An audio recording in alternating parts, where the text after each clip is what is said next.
it right now. Give it to me, baby. I don't care how. I hold my money with my left, got the world in my right pocket. Smoker. I am going to talk over this to avoid copyright, but boy.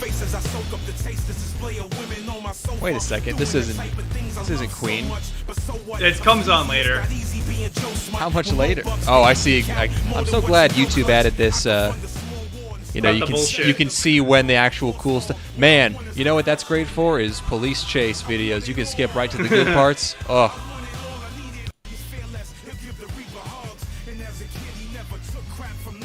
He never took crap from no one.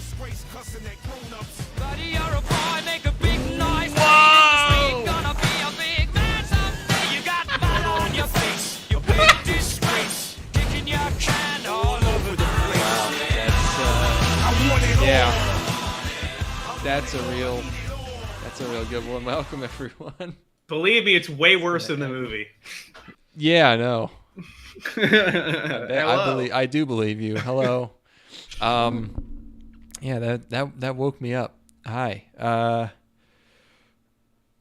I was, normally I say how's it going, but we've been talking for like an hour already. Yeah. We just started the stream now. Sorry, exclusive content. You don't get to see it. No, we don't have to fucking put ourselves on display for everyone. It's not like we need to fucking meat. Yeah, we're not part of this flesh show that called YouTube, right? Yeah, I'm not sometimes you gotta fucking just standing in the window for you to gawk at, you fucking pig. Some of us disgusting pig. Some of us like to keep our ankles hidden.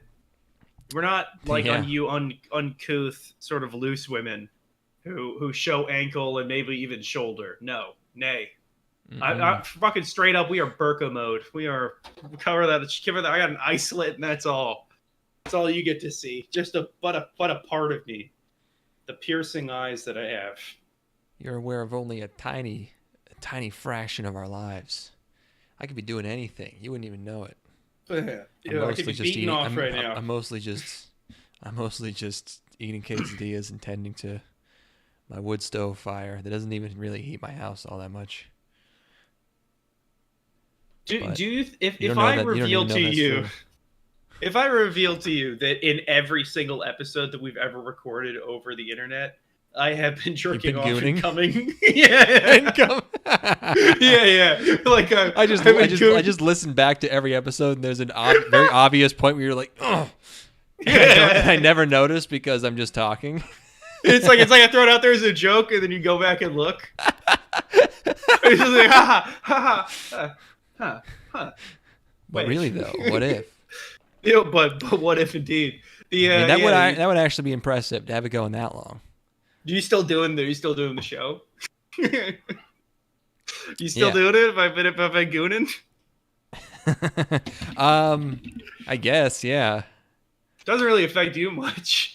And if it's also like I'm probably not explicitly getting off. Maybe I am getting off on it. You could have a different window open. Yeah, I like it because it's wrong, Declan. I like it because it's you're my friend, and friends shouldn't do things like this. As long as you mute me, that's plausible deniability. It's basically not even part of the cast.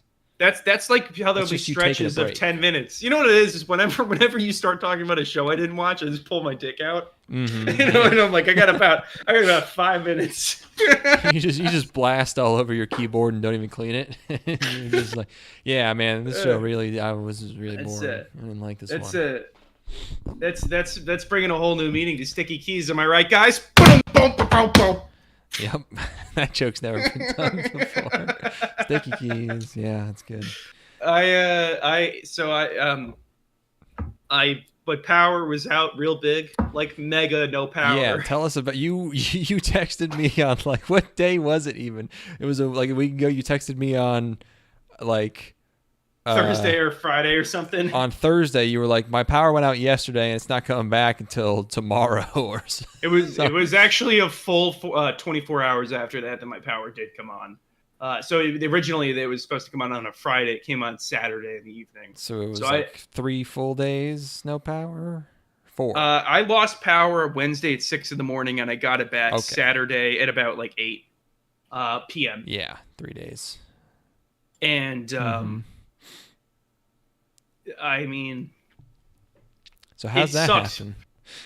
You know, I don't want to talk about it. I had a shtick where I was gonna like bring up a bunch of horrible shit that just happened to me and be like, I don't want to talk about it. But was it cold down there? it was just barely freezing. It was freezing rain actually caused it. So like freezing rain accumulated on the trees and then froze, and all the trees fucking came down on, because our city is one of those cities that has to remain beautiful or whatever, so they can't prune trees at all. So they what kind of fucking rule? You have to do that. That's not something you can just decide. That's like being like, water is good. We need to let the dam collapse. Like, you can't just not prune fucking trees when you have power lines. They have tried to fund pruning our trees more extensively throughout the past few years, and it has been shot down every time because they're like, well, we can't just trim back all the trees. It won't be as pretty. It's part of the character of our city that we have all these overhanging trees, which is true. If you asked me before this, what is one of your favorite parts about this city? I've been down there. I feel like I don't see a single tree. I'm down there. I feel like I'm in an almost desert. I don't remember any tree. All the grass is dead. There's no fucking trees. It feels like you're out in the open. You feel like a rat scurrying across a field, and there could be hawks, above you, a mile in the air, seeing you. I mean, my neighborhood, there's tons of overhanging trees. Like in the summertime, I can run to my gym entirely in the shade. Maybe but like, so let me drop back into Street View here to remind myself. Hold on. Yeah. Like your neighborhood. So I wake up at 6 a.m. to feed my cat, because that's when I've been getting up and feeding my cat. I wouldn't call these overhanging, but yeah, there are trees, I guess. And as I am getting up and walking to my kitchen to get food, fucking revelation starts outside. There's like arcing, the sound of arcing electricity and unbelievably bright blue light as a transformer fucking explodes and catches on fire, and my power goes out. It's crazy. It's like having. Well, at least at least you immediately knew why the power went out. You there was no mystery there. Yeah. No, that is no sort of like, Oh, I wonder what happened. Maybe it'll be back on shortly. Maybe it'll be back on shortly. It's like, no, that's. Maybe they're just switching something out, and it's only going to be a second. No, this was like full on. Like, I thought that an eldritch fucking creature was going to come through my window. It was this. Well, how long had like weather been bad at that point? Like, did you knew that was a possibility, or was it just out of nowhere? I understood that we were in for some freezing rain. I had never conceived that we were. Every single tree in the entire city was going to come down. You should see it. Was it absolutely fucked freezing rain? Because sometimes you get freezing rain, it's not really that bad. There's like a tiny little layer of ice on everything. But was it like bad, or just? I guess it was if trees were. Well, the thing was that at night it was horrific. Yeah. Like it was every single tree. I should have taken a photo. Had this comically large layer of ice on it. Every single surface. And then as soon as it became daytime, all of it melted.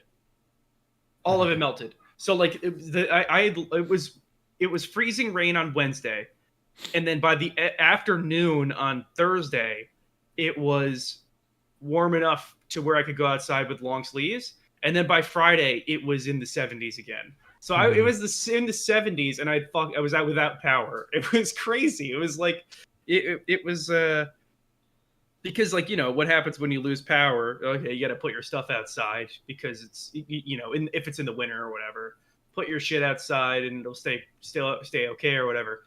But your food, you can't use. You take your refrigerated goods, put your eggs outside. Maybe your meat will stay frozen or whatever. But when it's 75 degrees out, it's not a fucking option. So I'm stuck where I'm like, I can't. Yeah, it was pretty fucking horrible. I got my power back on. And then it's not even the weirdest thing that's happened. Did you go stay at someone else's house, or you just kind of just sat there unable to do anything? I went and hung out, but I slept at my place every night. Mm-hmm. Excuse me, but everybody lost power. All my friends lost power. So like, it wasn't like, it wasn't like I could go. I mean, even way up north they did, and it wasn't like I could have gotten a hotel outside the city or something, but it wasn't worth it. I can't leave my cat, so. Yeah. And then earlier this week, I've been capturing stock footage. That's what I've been working on recently while I'm like waiting to go to Thailand for this shoot. Is I've been capturing stock footage to sell on stock footage websites. And I went to the park with my drone because I was going to get some. It was like a really beautiful day. I was going to get some stock footage of downtown Austin with my drone. So I put my drone into the air, fly it for about a minute, and then my remote shuts off completely. My remote just dies completely, and my drone is 250 feet in the air. And I'm like, and I can't attach my phone to it because I haven't paired it before. So the drone slowly comes down to the ground, is just hovering about 10 feet off, or not 10 feet. It was probably about like 6 or 7 feet off the ground. And I don't have any way to turn the drone off. So it's just sitting there in front of me. My remote doesn't work. So I'm like, do I just wait for the battery to die and for it to fall out of the air, or what do I do? It's like, what am I supposed to do with this drone that I can't control? You can't just grab it and like press the power button? I have a pretty serious drone, and to get to the power button, it's on top.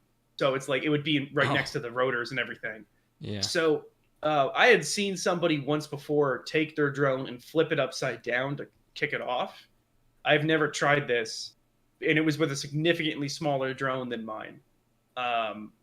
So I'm like, fuck it. I'm not going to just sit here for 20 minutes until this drone battery dies. So I grabbed it and flipped it over, and it immediately turned off, which was great. That's good. But the fucking drone remote didn't charge because it needs to use their own. You can't use any USB-C to charge this fucking drone remote. You have to use specifically the one that they gave you in the box for some fucking reason. They have a proprietary USB-C cable? It's not. It's like a voltage thing. It's fucking in like it will indicate that it is full when you plug it into another charger, and then it'll drain instantaneously. It's like a weird ass issue. But then that sucked, and then the next day I woke up to an email from a client sending me a cease and desist order because I had used footage from projects that I shot for them in my demo reel, like you do in a demo reel. Oh yeah. So they sent me. They had sent through a legal team a cease and desist letter, and then asked us to send them all of the footage to immediately send them all of the footage that we had captured for them over our entire time working with them over the span of 4 years, and to including a project that we are currently that is like we have not edited yet. I'm not in your field, but I get that email and I'm like, ignore. That's an instant ignore. That'll go away if you ignore it long enough. Well, that's the thing is I'm like, what the fuck? Like, I call my parents because I'm like, I don't know what to do. And then I spoke to a legal person, and they're like, yeah, just ignore that. Yeah, okay. I'm glad I don't need to ever spend money on a lawyer because I'm like, I just know when to ignore stuff. And when you get frivolous legal emails, you're just like, nope, don't acknowledge. Never acknowledge. Like they're claiming that they're claiming that they have it's their intellectual property. Which, if you look up anything regarding this online, instantaneously, it's if you didn't sign a contract, it belongs to the person that shot it. That is. Universally, every single article, every single Quora, every single Reddit post is this legal precedent that exists, which is that if you did not sign a contract, the person who shot it owns it. Down to on film, like major film productions, that is the case. It's like it's whoever is in possession of it, if there are no contracts, owns it. It's like so you don't do contracts when you shoot stuff for people. I do. But this is a client that I had been working with, like I said, for 4 years and had a good working business relationship with. And like, we had started in a period where like I had barely done any work. and I was like sort of pseudo legitimate at that point. And then we had like an established sort of status quo. But no, we never once signed a contract the entire time that we had ever worked together. I went back and looked through the invoices, and they were comical. It was so vague. I was like, man, I wonder if like any of the invoices that I wrote myself, because I was getting paranoid a little bit, like could constitute a contract or anything. And I went back and looked and laughed, because it's like, of course they're not remotely anything like that, because I fucking wrote them. It's like. I forgot I added this clause where they own everything I've ever done. Yeah, yeah. And people, because the people I was talking to, it's like, are you sure? Like, you didn't sign any sort of, like, there's nothing that could make it seem like you were employed by them. And I'm like, I don't think so, but now you're asking me, and I have to think about it, and then, because my initial response is, of course, no. And then, they list off these other things. Like, did you sign this sort of thing? And I'm like, I don't know what that means, but no, so. Oh God, if someone ever asked me, like, did you sign this thing? I'd be like, fuck, man, the shit I've signed. Who the fuck knows? Yeah, all the EULAs. They own nothing, and so that's what I've been at for a fucking week. Is just my professional life is exploding. My living life of living with power was exploding. Transformers were exploding outside my window. And then I'm about to go to Thailand, and once I'm in Thailand, I'm sure I'll have one food dish, and then I'll be exploding into a toilet. And that's yep. David informed me that open drinking is legal in Thailand, and if you walk into a gas station and buy a beer, they'll just open it for you and hand it to you. So I might be exploding out both directions. We'll see. That's it. Fun. That's what I got. It's been a great week. Yeah, that all sounds pretty great. Yeah. Yeah, I feel like even most legitimate lawsuits you can just ignore. Because they got to keep paying money to keep pursuing it, No fucking... I mean, really. I have a vested interest in my ownership of this, obviously. But it's comical when you Google search it. It's unbelievable how I've never seen a Google search net so many of the exact same result before. It must be a common problem. I've never seen a Google search where you cannot find cases to the alternative. There doesn't happen. If you dig far enough on basically anything, you can find, an alternative, outcome, but it doesn't exist. So enough of that boring ass shit. Damn, so you could take everyone's wedding videos that you ever shot and just like draw a bunch of dicks on them. I have contracts on those. The weddings all have contracts. Yeah. Okay. So no, because I'm shooting them for another person. Those are not under my own personal brand. I do those as a freelancer. And that person, guess what? They wanted to maintain ownership of it. I still have possession of the files, but you know what they did? They had me sign a fucking contract. Yeah, So anyway, that's I've never dropped the word cunt so much in front of my own mother as I did when I was calling her. Oh my god, I fucking pulled out every single one in the book, and it was it was a lot, because I'm like, who do I call? I'm like, I don't know, my mom might know. Anyway, what else is going on? I think that's it. I'm going. Yeah, that's all. Yeah, I'm going to this. Yeah. Well, that's cool. Yep. All right. Anything cool going on with you? No, I already talked about my quesadillas in my big firebox. Yeah, no, that's pretty good. That is okay. It's nice. I would rather have a firebox and eat quesadillas than have a fucking lawsuit filed against me. So I feel like living in this house and having a lawsuit filed against you would be fun, because then I would just devolve it into fantasies of just being like, they can fucking come and get me, these motherfuckers. They could try. What are they gonna do? Drag me out of here? So I would enjoy it, I think. But in reality, it would just be me ignoring an email. And then what would be actually happening? There was something the other day that made me joke about going over the edge in front of strangers. I can't remember. It was really funny in the context, though. I can't remember what it was. It was like, yeah, it's gonna be the thing that fully radicalizes me. It worked. It was pretty funny. Oh, that's good. Yeah.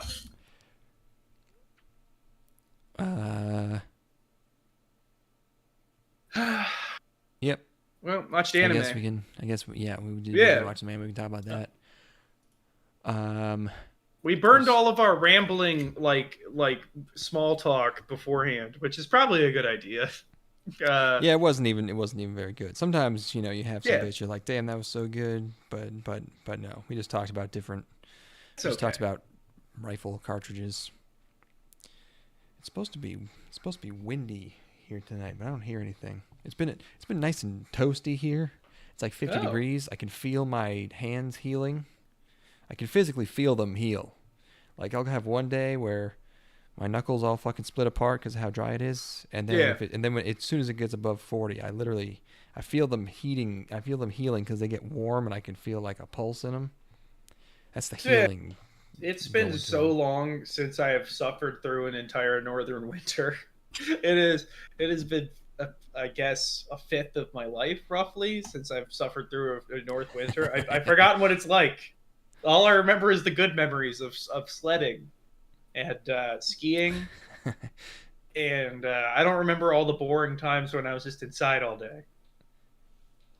Yeah, just not really wanting to, having a bunch of stuff that you'd like to do, but being like, it's fucking cold out. I can't just sit in bed. Just feel like how long can I stay in bed for? Yeah. Are you a person that stays in bed once you've woken up, or are you a? Yeah. Oh no. Yeah. No. I'm staying in bed for a long time. It feels really good. It feels so good. It feels so fucking awesome to just steal like 20 minutes in bed after you've woken up and just I have no intention of getting out in the immediate future, and just sitting there. You got your cat. Oh, dude, I'm in bed for like an hour. Minimum. Oh yeah. Well, I have somebody coming over every day because Mark and I work out of my place, so like I have to. Okay, yeah. But so I have to get up and shower or whatever. But like if it's like a Saturday, oh man, when my football team was still playing football, oh buddy, just waking up at 9:30 and staying in bed until 11:30, just like I'm not doing shit. On this Sunday, I'm not doing a fucking thing. What do you do when you are in bed? I'm on my phone. Just on your phone. You're just fucking watching TikTok and in Fiverr, and you're watching Vine, and you're on MySpace. Yep, I'm on. Vine. I'm on Yak. I'm on Grindr. only Sunday mornings I'm on Grindr. The thing is if you actually leave your door unlocked at night, you could wake up in the morning, jump on Grindr, stay in bed, have somebody come over, suck your dick, leave, and then you don't have to get out of bed once. You have gotten your dick sucked without even taking a step out of your own bed. You could tell somebody that, and they're on that, no doubt. You could if you jumped on Grindr on a Sunday morning, inside an hour, you could tell somebody, I will let you come over and suck my dick, but I will not be getting out of bed, and it'll happen. Of course it'll happen. Yeah. What a life. I'm just on my phone just looking up things that I want to do that day, but then won't do because I won't have enough time because I'll have been in bed for too long. So I'll just be like, does this store have this in stock? What about over here? How do I do this? And I'm just like on my phone for 3 hours. You should build a vivarium. I should turn my extra bedroom into a gigantic biodome. Yeah. Like, oh no, they got out. The deadly frogs got out of my biome. I should keep like like 800 of the toads that have DMT in them in one of my bedrooms. Oh no! I love the idea of you go through the trouble of building this lush forest inside of that room. It's like 98 degrees and humid as shit, and then you don't put anything like under your door to stop like a draft. So like the fucking toads are able to just climb out from underneath. A ton of fire ants from from running out. It's just all over my house. I'm like, god damn it. Oh no, my fire ants. I thought they would just like it in there so much that they wouldn't leave. Oh, but it's so warm. Return to your home. What are the really bad ones? Bullet ants. Those are the really bad ones. I just have a room full of bullet ants. Oh, I built this world for you. I'm your god. You must obey. I love that idea. That's the shit. I love just completely fucking up a biodome, or completely fucking up a vivarium, and then turning your house into an unlivable wasteland. Where you're subservient to the fucking insects that live in it. You're subservient to the insects and frogs. It becomes my entire life. You know if they get mad, you're dead.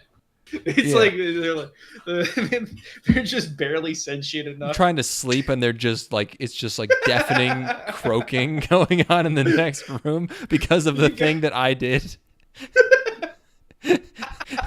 I need to find an idea that's like that funny, like that that's stupid but consistently funny, and I will do that to a room in my house. I just haven't found something that's like dumb enough to be an actual like funny like thing. Like I could do something that's just like regular nerdy, like have a room full of like aquariums or something, but like that's just kind of sad and also not really worth it. I need something that's like that, like just crazy but also worth it.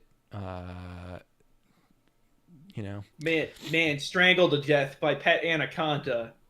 You try to start to put like larger creatures in there. Like every time someone comes over, they're just hearing like elephant noises from the room, but then it's like a different animal every time, and I just always hand wave it away. Like, don't worry about it. It's like a fucking rainforest cafe. Yeah, exactly. You've got like an elephant trunk coming out from underneath the door, and you kick it back in. There's thunder noises somehow coming from it, and people just always are like, "What the fuck is in there?" This is just a Fairly Odd Parents episode where fucking Timmy makes a bad wish. It's like he's like, yeah, I want to be able to research the jungle firsthand, and this is great. Oh man, see, vivariums are lame though, because people always have like, it's all the exact same shit. It's like, I got insects, and the insects got good enough to where I could have crabs, and then the crabs were good enough to where I could start bringing in snakes, and then it's like the best you can do is a reptile. Like, you can't have anything really cool in there. Yeah. And then it's like, if you end up putting snakes in there, then all you've done is have a shitty pet, which is a snake. Because snakes are shitty pets. Yeah, reptiles really in general, not good pets. No, they don't like being your pets.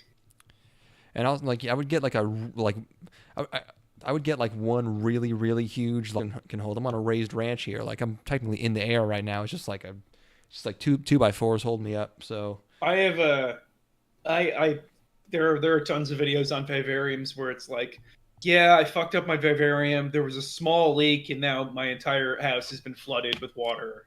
I have just destroyed my entire foundation. It's vivariums or aquariums, or I guess both. So people will put vivariums that have aquariums in them. Like they'll have huge pools of water in them, or like the base will be water, and then there'll be rocks up on it that things can grow on and shit. It is like, I love the idea of them, and I cannot possibly imagine going through the maintenance of that. That sounds horrible. Yeah, no, like anything like that is just so much. It's too much work. It's not gonna be worth it. It's never gonna be worth it. Anything that's not a cat, anything that's not a small trained mammal is just too much effort. these people will make decisions to commit genocide on these creatures.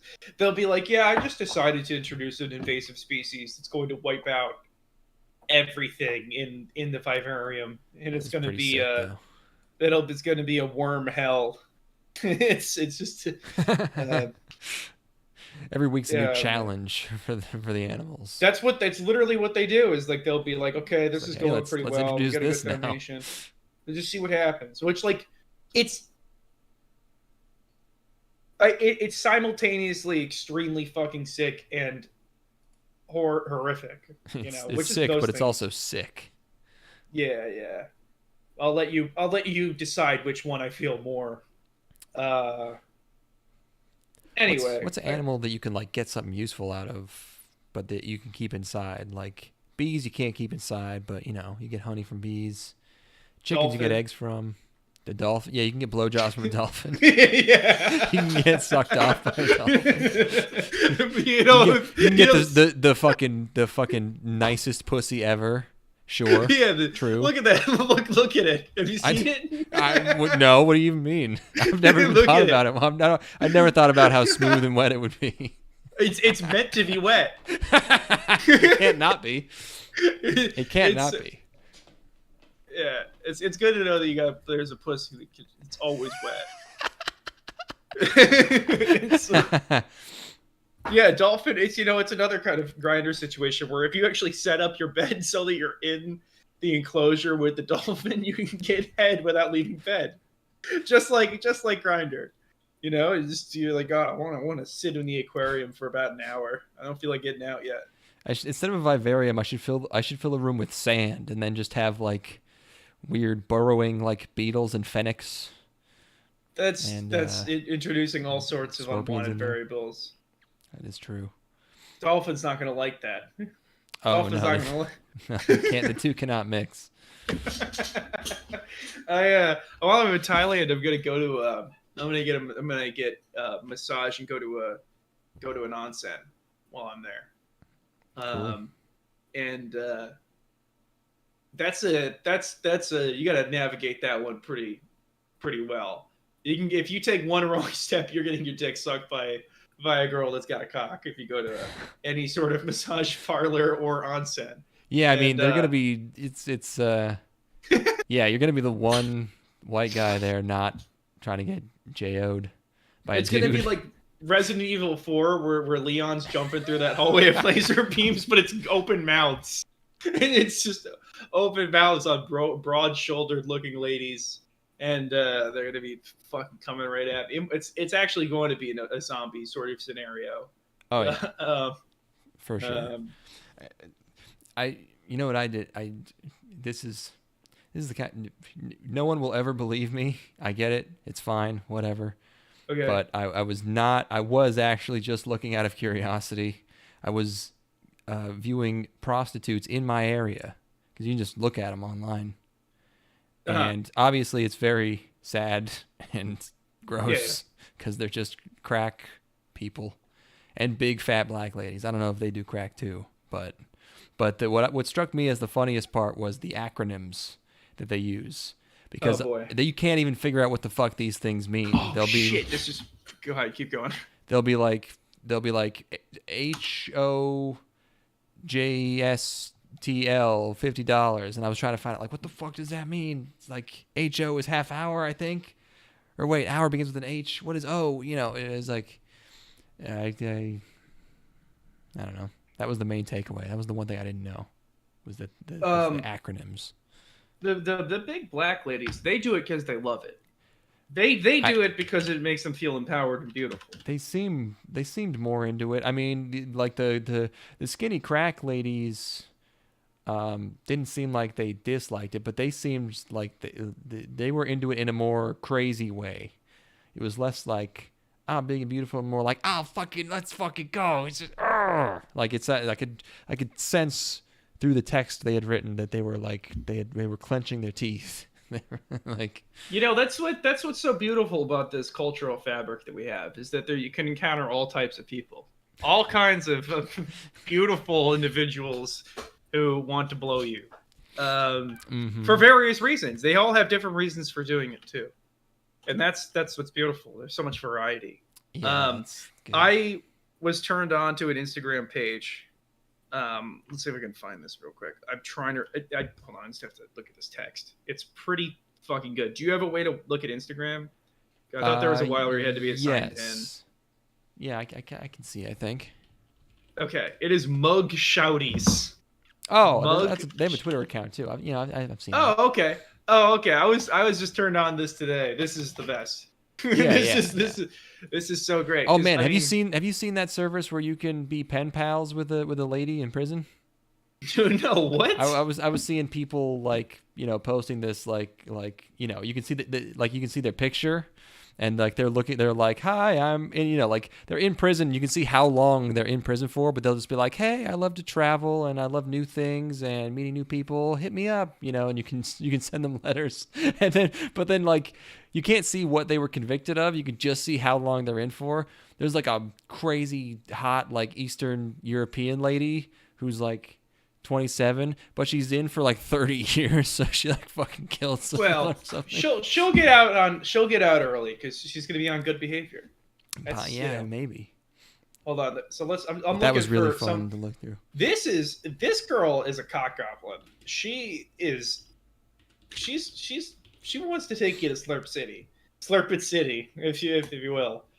Oh God, it's called. Wait, this might not be the same website, but cagedladies.com. Oh God. Oh my God. Oh God. Oh, you can't call it that. Oh, this is you gotta have a little bit of class to your website, guys. Come on. Why is there more than one website? That's so weird. Caged Ladies. Let's see. The one I was on, you could sort by age. Oh yeah, maybe it is this one. 18 to 25. Let's go. Okay. Because you see, okay, what this one? She looks cute. Oh, she got bikini pics here. Featured ladies. She looks a lot of. Oh boy, wait, which one's her? Oh, this is truly. Where did you find this shit? I saw someone post it on Twitter. This is beyond the pale. I am incapable of processing this. You knew that prison pen pals was a thing, didn't you? Yeah, I think it's the meat market style presentation rather than in the past it had been a sort of thing where it happened organically, where you had people became fans of serial killers, as people are wont to do. They're impressed with their work. Whereas I'm in it for what's on the inside, not what's on the outside. Of course. Yeah. It's the inside that really counts. And I don't think that I really get enough of impression of any of these ladies to want to engage in a pen pal relationship with them for 30 years. I'll see this. It doesn't show how. Mug Shouties is delivering a much better crop. I gotta be honest. I mean, obviously, it's a different idea. Mm-hmm. Let's see. Young, fun. This is. I'm not going to say her name. Young, fun-loving girl that likes to sit on the beach and watch the sunset, go for a stroll in the park. Enjoys driving and traveling anywhere. Looking to go into modeling once my release. Okay? They're not. The other thing is, they're not good writers. Oh! What? Okay. This girl looks... Okay, she might be Filipino or something, but she's not bad I'm not looking. Earliest release date, 2027. Woo! Boy. Where do I see that? I'm not seeing that anywhere. Seeing what? I'm not seeing where the release date thing is. Oh, now I'm on jailbabes.com. Oh, God. Occupation before prison, blank. She doesn't have a... Oh, hi, my name is Giselle. I'm 20 years old. I'm looking for friendships. I'm interested in learning about different people and backgrounds. Smiley face. She's in jail for a long time. Keep in mind that, I've been on that neighborhood watchdog side. If you, molest an 11-year-old, you get, a year. This bitch is in jail for at least 4 years. Or wait, when was she incarcerated? It doesn't say. But I'm finding some primo Mug Shouties right now. We're really, this is delivering the goods. All these people had DUIs, by the way. Yeah, there's a lot of...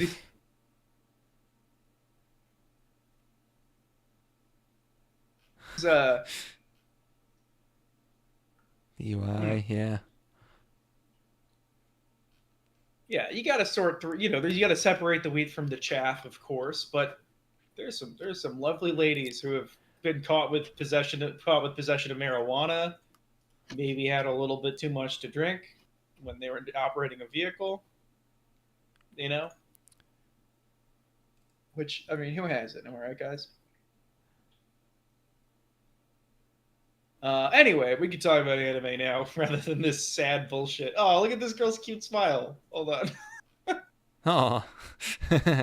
Let's see. Where are people getting arrested for possession of marijuana? There's no way.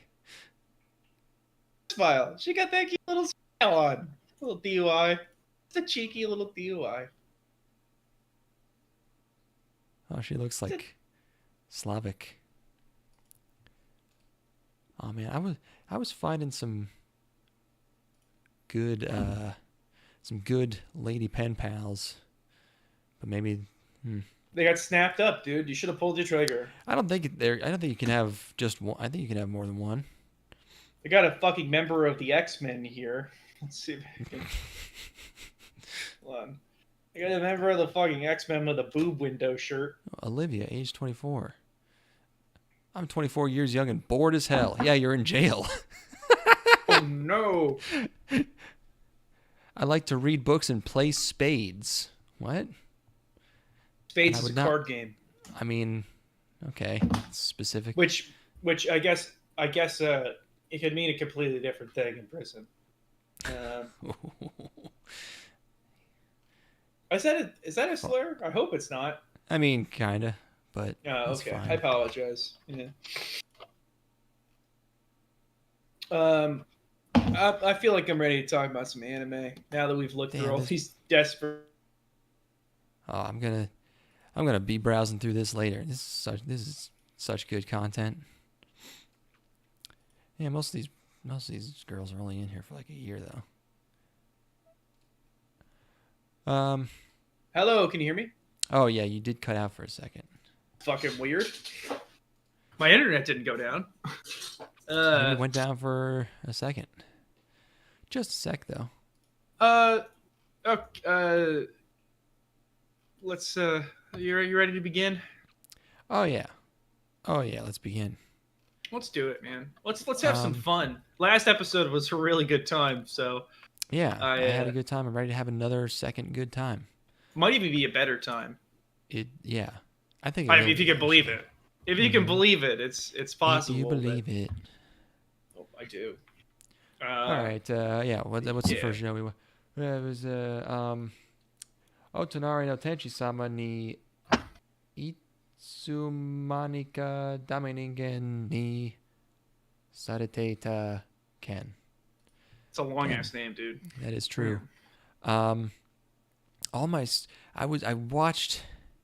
watched these shows in another Windows account. I think my settings were different, so all my screenshots have black bars around them, and it's annoying the shit out of me. But this show is The Angel Next Door Spoils Me Rotten. How about that? Yes. What do you think about that shit? Light novel, project number 9. There's, this really threw me for a loop because the first shot, it looks like a guy who's sad, but then you see a girl, and actually she's the one who's sad in the rain. Yes. And then he gives her his umbrella, and then she becomes his mommy GF. You know the rest. What if you had a girlfriend? Should you, Look, hey, that's not even a bad. I'm fully in favor of that. I'm not trying to dig on that as a concept, you know. What if the show is what if a guy had a girlfriend? That sounds great. I feel like it's more the execution than, I mean, the execution's not even that bad. It is, it's pretty. Yeah, it is. What else is there? What else is there? The girl sounds a lot like Kana Hanazawa, but isn't. And also, at one point she says, "You look like you have a fever," and I don't know what that means. I really have no perception of when people are sick unless they're hacking up in front of me. Sometimes people look like they're tired, but I don't know. What do you mean have a fever? What does that mean? I guess you're like red? Yeah, maybe he was flushed. Yeah, I don't know. The Japanese, their constitutions, these poor motherfuckers, they go out in the rain. Stuff in Japan is getting canceled due to COVID, like, currently, and I don't know what I know they have weak immune systems, but that shit's been around, son. What the hell's going on over there? I mean, like, wearing wet clothes for 30 minutes will make the Japanese sick. It's amazing that they're alive. But it doesn't actually. But it's the anime thing where as soon as you're outside in the cold, you become sick is like it happens so much that like I feel like the only way that they don't like make fun of it and like stop doing it is because they must believe it on some level. I guess, right? Oh, did you die again? No, I'm watching the show. I'm watching the show now, and I'm thinking about what it would be like if I had a girlfriend. All right. Hey, mission accomplished. Yeah. The show achieved its goal. They like it's like if you had a girlfriend that lived with you, it's because it's right next door. They might as well be living together. So true, yeah. What if you had a girlfriend? I don't want someone to put a wet towel on my head. Why not? I don't want it. I don't want water anywhere near where I'm sleeping. What if it's a warm? Actually, no, it shouldn't be a warm towel. It should be like a cool one, right? Because fever. I don't know. I'm just let me deal with the fever. Just let me. Yeah, sleep. I mean, isn't why I've never heard anyone say this, but you'd think the fever. I mean, it's happening for a reason, right? Don't you kind of want to keep the fever on some level? Like, it can't be good to just get rid of it. Because it's doing that to try and kill the illness. When you bring your fever down a lot, you're just making it easier to live inside you. If I'm sick, leave me the fuck alone. Yeah, that is truly a guy thing. Are you fucking kidding me? I'm just sweaty and I just want to fucking lay in bed and have fever dreams. Yeah, I'm going to watch Star Wars. Please leave me alone. Yeah. I'm gonna have a headache and be sad and be miserable and just watch watch YouTube. Don't be like, do you need anything? You need any water? Like, if I wanted water, I'll tell you. Water. I'll get up. I'm sore. I'm not fucking incapacitated. Yeah. It's like. To be fair, when I had COVID, I truly could not even roll over to drink water. But really, no one could have helped me. I think. It's like, Mom, I'm pretending to be sick so I can stay home and play the Halo Reach beta. Leave me alone. Well, yeah, don't. There's nothing makes me more annoyed than interacting with anything when I'm sick. Like the idea of I have this person who I have to entertain to some degree because they're in my presence. Like, it's like I'm not dying of fucking pneumonia. Get this fucking bullshit off of. Get out of my room. Stop asking me if I need more ibuprofen. It's like, bitch, I already took fucking 1,000 milligrams when I woke up. Yeah. Like, it's the only way to make turkey soup sucks always. Doesn't matter how you make it. Yeah, that's right. Give me. I'm gonna order fucking Domino's anyway, Mom. I wouldn't eat pizza if I was sick. Dude, you gotta eat just like hot liquids. I gotta fucking up my sodium intake. I'm gonna drink garlic butter. How about that? That's true. Yeah. That is probably pretty good. I ordered 50 garlic butter cups from Papa John's. I'm gonna wash them down with fucking the little pepper that they give me in the bag. That's almost certain. That'll almost certainly help. Garlic is like a it's like a magic. It's like a health food. Fucking porridge. You bring me a rice soup. That's no one's. Bitch. I mean, no one here is bringing a rice soup, but yeah, I guess in Japan you get sick. Stop trying to feed me borscht. Yeah, you get a mild cold in Japan, and they think they have to cook the rice into a mush so that you can swallow it. Christ almighty, these people lived to be 99 years old. These people they're 5'7" and none of them have heart issues. They fucking chain smoke from the time they're 18. They eat nothing but white bread and grains, and they live to be They eat 100 white bread, years old. grains. The lead content in their bodies from eating so much fish is like it's basically like 5% of their blood. Like mercury. And and the second they get a fucking sniffle, they put them into a fucking infirmary. They enter a cocoon on the floor and just like hallucinate for 3 days. It's like that's, holy shit, man. Oh my god. My dad, when he had COVID, was so sick that he fucking passed out while he was riding a lawnmower. But god damn it, he was out there on the fucking lawnmower like a man. He was right. Like holy shit. My dad was dying of COVID. My dad was one of the 5 people that was gonna die from COVID, and he fucking tanked that shit. Meanwhile, Japanese people are going on vision quests because they got the rhinovirus.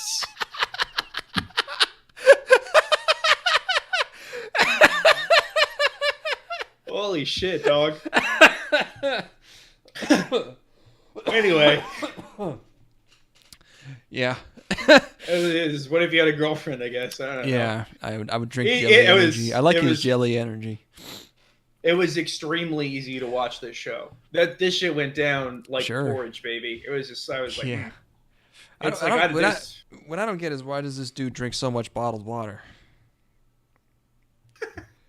Yeah, can you drink? Whole place is trash for there. You probably drink tap water. Actually, I know you can. I did. Yeah, I think we probably both did. We didn't even get sick. It's astonishing to me when you can't. Like. Yeah. You think you would want to get that figured out? No. It doesn't happen. It doesn't happen to them. It just happens to us because we don't live down there. I guess that's true. I mean, it depends on where you are, though. Like the third world nation I was just in, they can't drink the water there. They only drink bottled water. Yeah, in Thailand, where I'm going, everybody drinks bottled water there, and it's like really like you guys like Thailand. I feel like you guys probably got the resources to make that water drinkable. I don't know. Bangkok's fucking huge. Anyway, I watched this show 2 weeks ago, but I remember being pretty it was pretty pleasant. Yeah. I'm fine with just that one episode. I get it. And also, there's a weird disco ED or opening or something. We watched TRIGUN. New TRIGUN, though. We watched the new one. We watched Zoomer TRIGUN.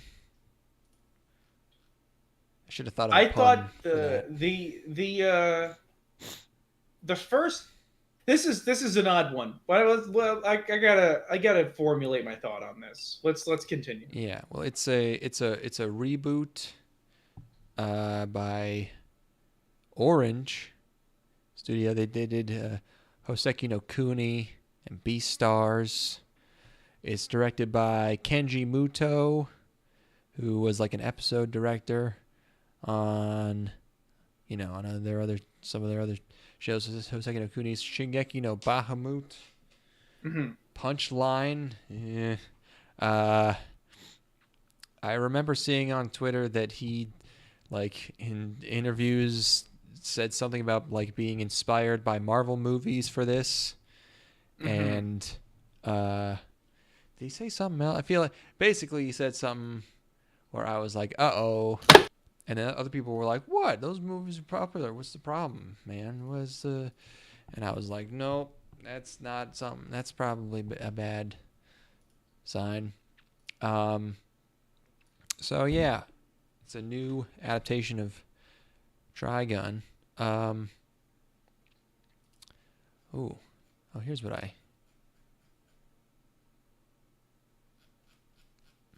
Gosh, yeah, this intro sequence, man. Ugh. Oh boy. There's the what? The intro sequence. I guess it's like the. Oh god. Well, yeah. I mean, first you start off with literally the Star Wars opening shot. Yeah. And it's like, prologue's pretty rough, buddy. What are you trying to do with that?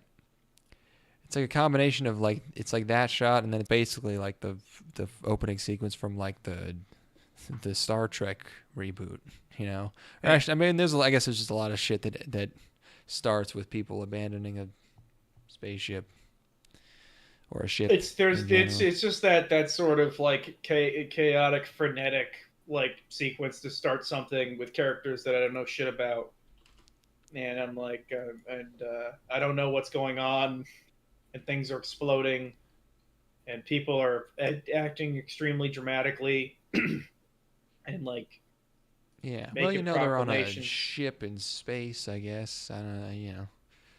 Yeah. Yeah.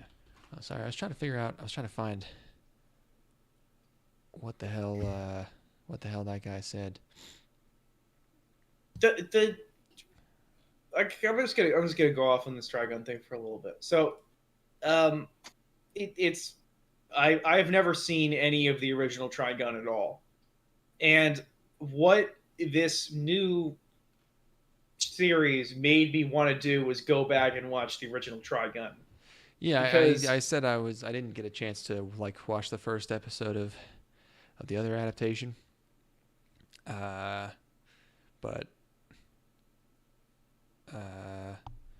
I noticed some changes already just based on what I know.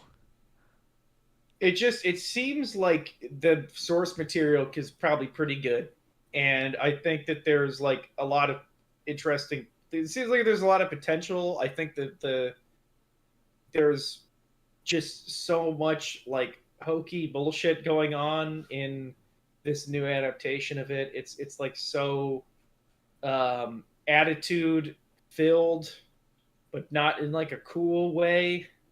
I like some of the characters a lot. I love the drunk journalist guy. I love the lady journalist. Vash doesn't have like a ton of character. He's like dopey, shonen protag kind of guy. I love his introduction though. The introduction to the Vash character where he's strung up. He's like he's hung from a building or something. He's not dead. I think that's a terrific way to introduce a character in a sort of cowboy-ish sort of setting, you know. But I'm not crazy about the setting itself. I don't know. Like using, it's like we're beholden to this ancient technology in order to keep living on this forgotten planet or whatever is a little too played. I don't know. There's also that style of music that you have to do when you're in a desert, when your setting's a desert. You have to have the I don't know. I could try to describe it, but you just immediately know what it is. So there's a twanginess. Yeah, the twangy guitar, the slow twangy guitar. Yeah. I don't know. Again, I watched this like 2 weeks ago, so it's not super fresh in my memory. But like there's a sequence at the end that I quite enjoyed, which is like I like that ammo is in such short supply in this world that people have like one bullet. They'll have like one bullet that they can spare to save everybody's fucking lives, you know? And I think that's humorous. The fact that his gigantic handgun shoots a 22 caliber round is fucking funny. The barrel's so tiny. It's comical. I mean, because it's the tiny little round. Basically Vash the Stampede, the protagonist, who is not like the storyteller in this instance. There's a lady who is a reporter going around, finds Vash the Stampede. He is wanted for an extremely high amount of money. It's like a ridiculous sum of money. $2 signs for murder. And she takes him to this town, and then there's like bounty hunters that come after him. The bounty hunters decide to risk everybody's lives. Like the bounty hunters are like what happens? He throws a giant boulder in the air, or a bunch of little boulders in the air, or some shit. I just couldn't really tell what was going on. Yeah, there's so much shit going on during that sequence where like everyone's like having crazy over the top reactions. Bash the Stampede is a buffoon, but he's got the shonen ability to pull shit out of his ass whenever he needs. So he's able to. There's like a 100 boulders falling towards the ground that are gonna crush everybody, and he's able to use bombs 120 or something. Were they? Oh, they might have been rockets. A cluster bomb. Yeah. It was a cluster bomb, and he's able to shoot one of the rockets with the 22 and blow it up. Yeah, he's basically got crazy gun magic powers, but he's also kind of a scaredy cat klutz. But he's really good at gun stuff. The best part of this entire. Okay, go ahead, sorry. No. What's the best part? The best part by far is that he has an evil twin brother named Million Knives. Million Knives. Yes, yeah. The names really truly are ridiculous. I mean, there's there's a character named Roberto De Niro, and he's not even he's an original character. He's not even in the original Trigun. I think they replaced a different character who was also a lady with him, or maybe she shows up later. There was a lady with the journalist lady, but now she's with Robert De Niro. Million Knives. I am not a fan of what they did to Vash's character design, giving him the zoomer hair instead of the spiky hair. And I do kind of almost respect it, how like when he's introduced, he's upside down, so he has the hair, but then as soon as he writes himself, he's got this super this super zoomery hair. The original haircut, no human has ever had. Like no human has ever had.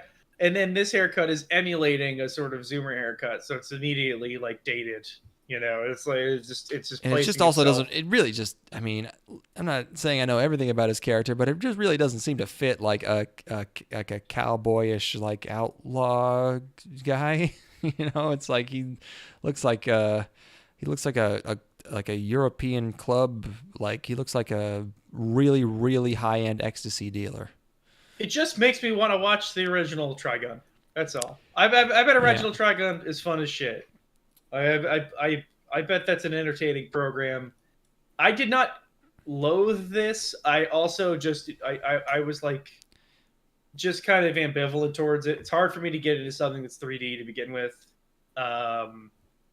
And so like the action sequences, because they can move the camera around, they get completely fucking ridiculous with it.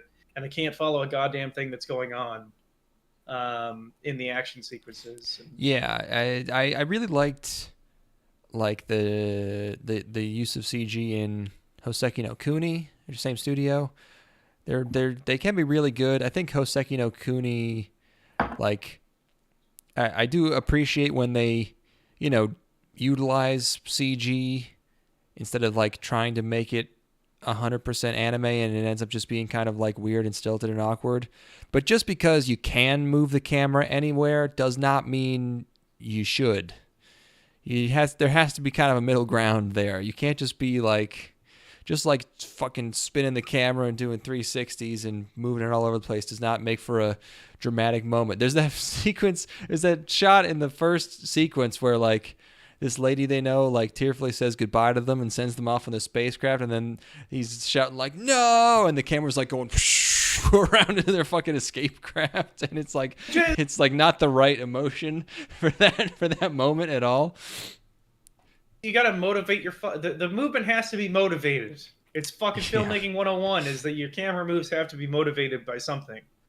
And movement for the sake of movement just confuses people because I don't know what to fucking feel. It's like, I don't know. I don't. I wouldn't even say that I disliked the first episode. I was just kind of confused by it. I bet the original Trigun fucking rocks. That's all. Yeah, this Trigun always struck me as like I always assumed the story was kind of simple and not really like all that mind blowing, but it was mostly just kind of a stylistic visual thing. But yeah, this wasn't even that bad. No, I mean, God, compared to the last fucking episode we did, holy shit. I watched this during that batch, so like this was to me this was like fucking high art. Yeah, I was I was like, oh my god, a world. There's a setting. There are characters that have traits. Yeah. Even if the traits are like enjoys alcohol, you're like, oh. Me too. Yeah, just like me. Hey, just like me. That was when I was drinking a shit ton while watching the episodes too. So I related. Let's move on from Trigun Stampede. I don't want to get caught up on this. I wouldn't begrudge anybody for really liking this, but it just didn't do much for me.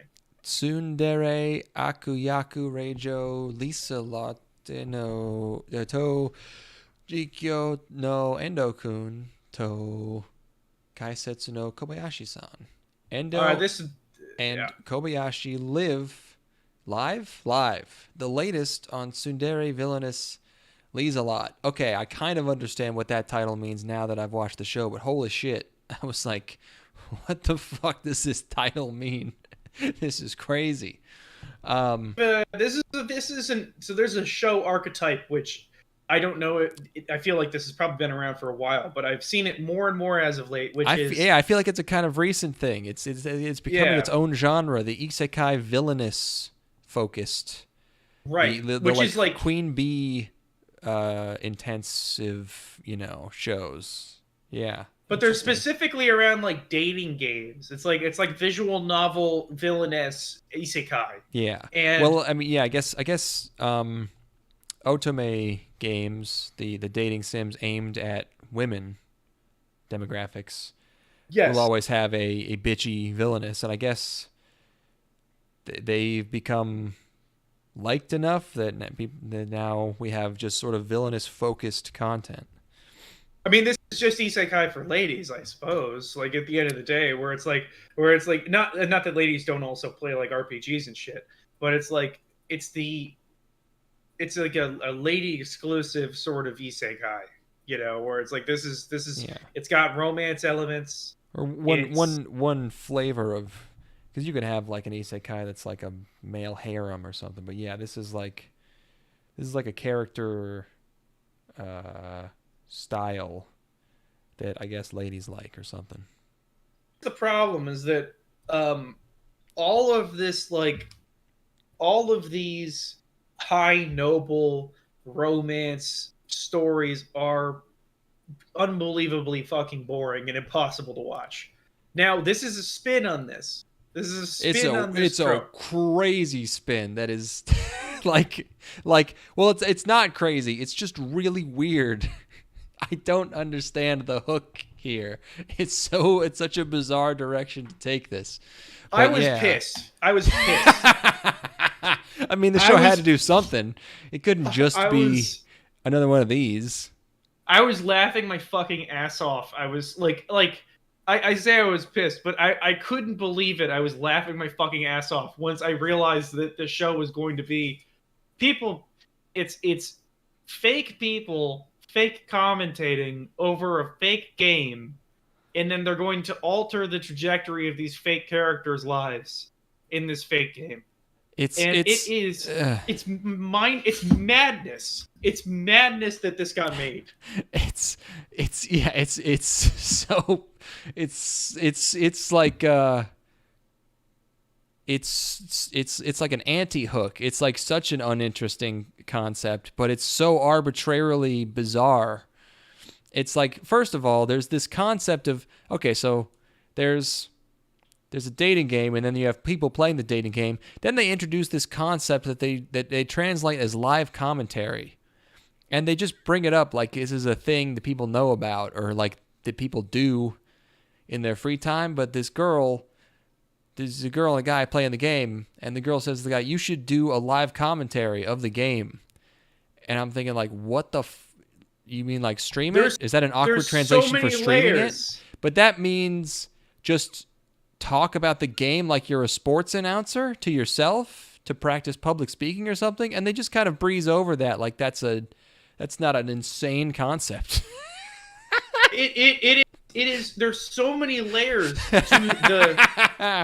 to how little of it's like you've made what they did is they combined a bunch of elements that are on their own unbelievably boring into something that is maddening. None of it fits together at all. I think the person, and I genuinely mean this as a medical term, not even in an insulting way. I think whoever wrote this might be autistic. They might have autism.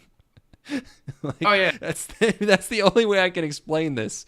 Like, this is like a combining Sonic and Pikachu level of confusion. There is no audience for this. Like, and I've said that before, where it's like, who is this for? But like, genuinely, I don't even have to ask the question. I can tell you, nobody wants to watch this. No. There is no. You said there's no hook. There's no content.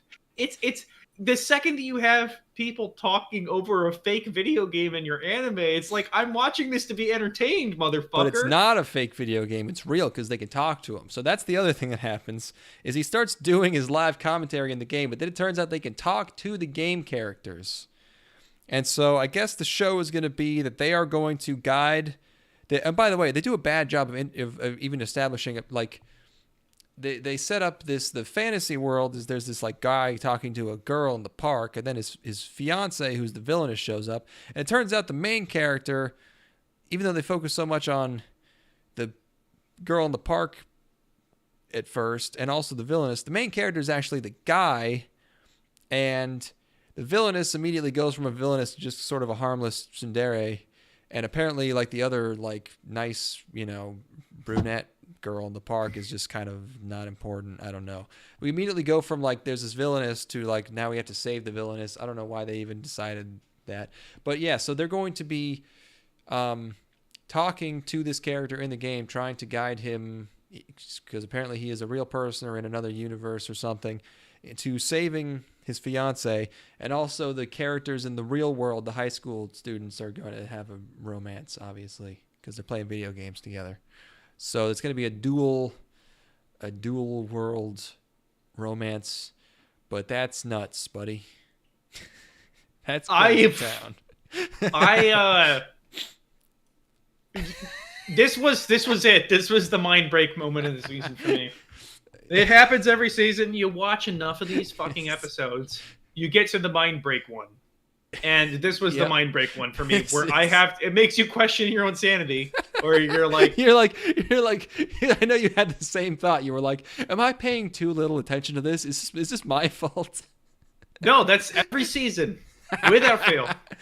I don't know and this might be an affectation of just watching so many of these, or it might be an affectation of there being so many that exist that some of them are going to be completely unhinged. I mean, this is straight up schizophrenic. The person who wrote this needs to double their dose of Seroquel right now, okay?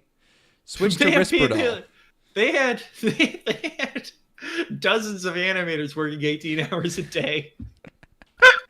They had people sleeping underneath their fucking desks to animate. And at one point, one of them was like, "What's this about?" There's no time to stop thinking, Sakamoto-san. You must draw. You must draw the girls. It's like you're missing the forest for the trees, bro. You're fucking, come on. Just keep your head to the ground. Your corrections, Hiroyuki. Now. It's 5 a.m. on a Tuesday. Who directed this shit? Let's see what else they've done. Fumihiro Yoshimura. Is that a directed for Fumihiro? He's been active since 1984. It's a guy. Oh.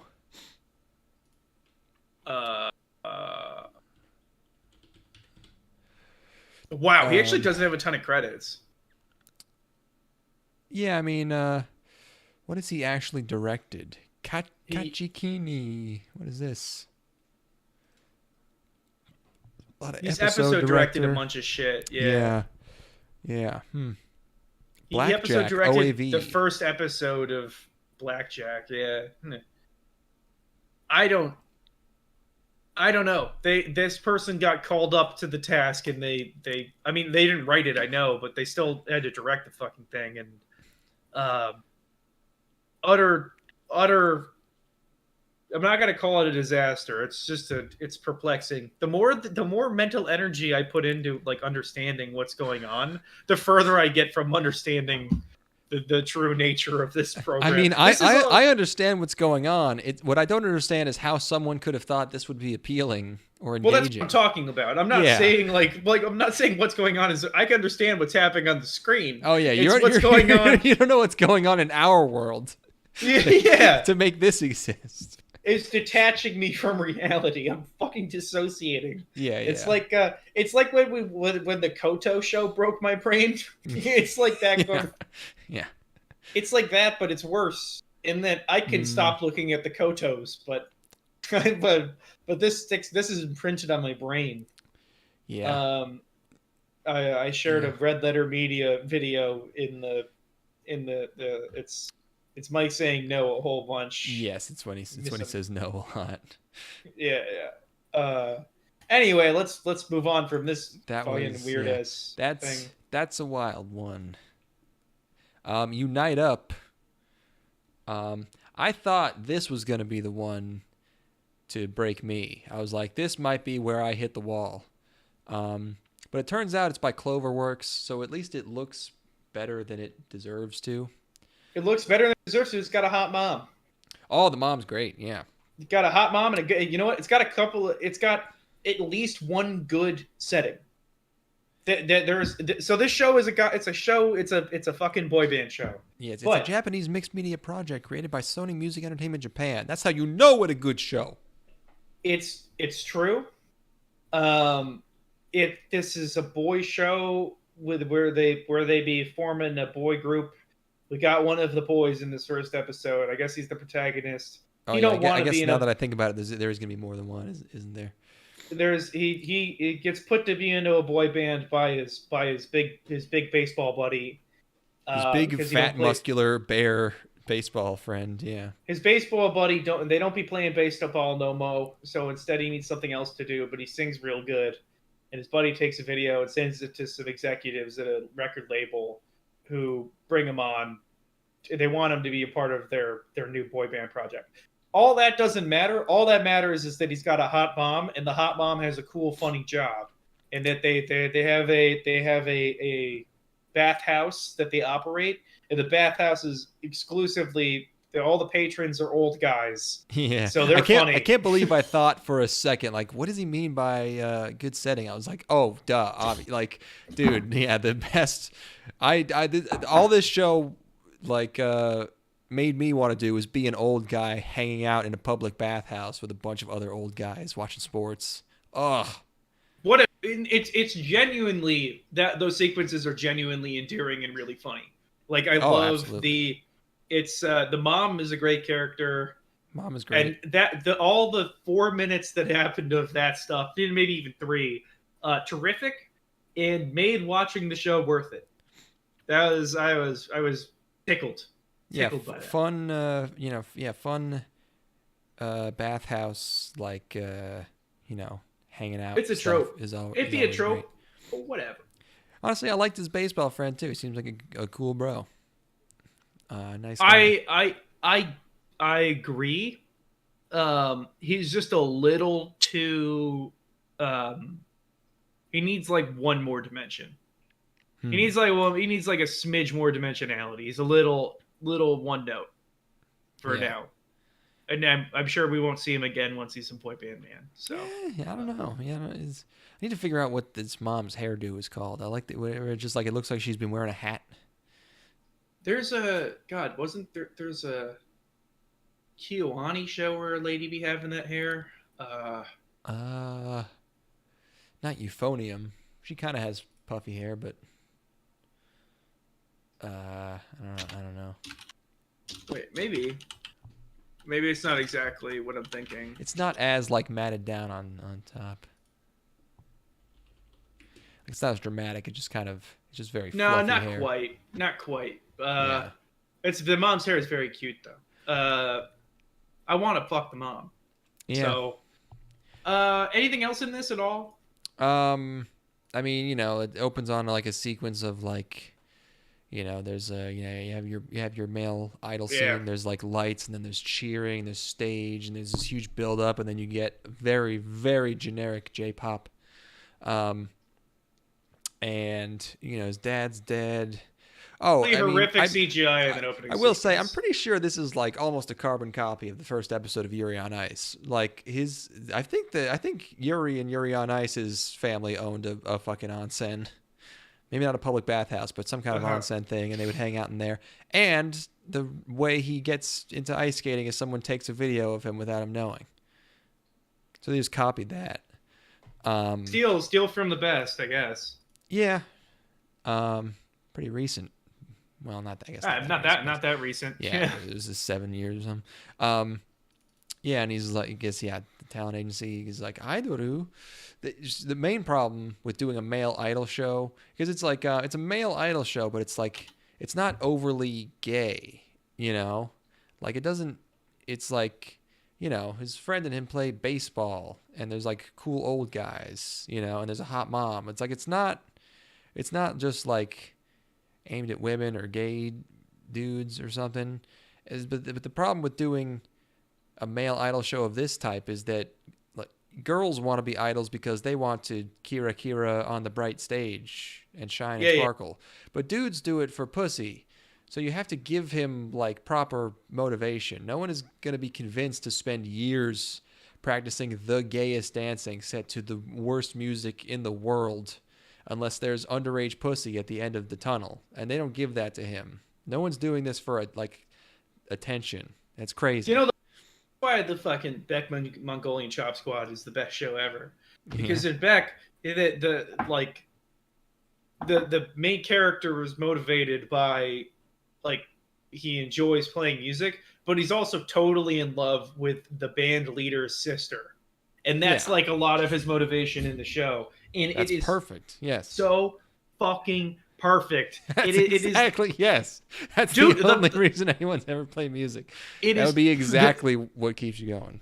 The climactic moment in the first half of the show is that he goes skinny dipping with the girl at the they go skinny dipping at the school pool, and that is it's like, oh god, so I've been thinking about it a lot recently. I might rewatch it because it's a fucking amazing show. There's so many awesome moments that just are burned into my brain. But yeah, at least that show gets it, you know. That is that definitely. The what else? My final rating is just make a show about a bunch of old guys hanging out in the public bath lobby. I was gonna drinking milk bottles. There's so much. It's wasted. You've wasted it. I hope they just keep showing up. I hope they're in every episode. I hope there's a bottle episode where all they do is I hope that the two idol guys that operate the talent agency get stuck in that room with those guys for a while. And they just talk shit at them. They just make fun of them. Yeah, they get locked in the bathhouse for 24 hours unintentionally with the old guys. And they're drinking spiced milk or whatever it is they got, milk tea or whatever nonsense. This show needed a tomboyish childhood friend who worked at the bath. Yeah, any lady, give him a lady. Yep. Okay. Anyway. Yeah. Anyways, Benriya Saitou-san Isekai Niiku. Oh, did I accidentally? Oh, I did watch this. I have very few notes, is why I thought I skipped it. Okay. Oh, right. It's this one. Okay. Handyman Saitou in another world. Oh, this is a good mom shot. Okay. Bad bitch. Handyman Saitou, manga, C2C. It's about a guy in a treasure hunting party, and he's been isekai'd, and he is a he's a handyman. He can locksmith and fix stuff. Okay, look. Hear me out. Okay.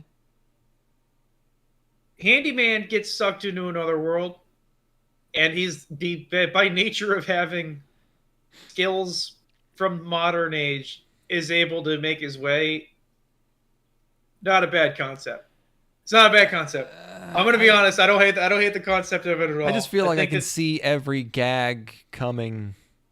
Like, what can you do with that is not just like, oh, he fixed the thing that they didn't know because they're trying to think with magic and he just does a normal, everything's gonna be some form. I don't know.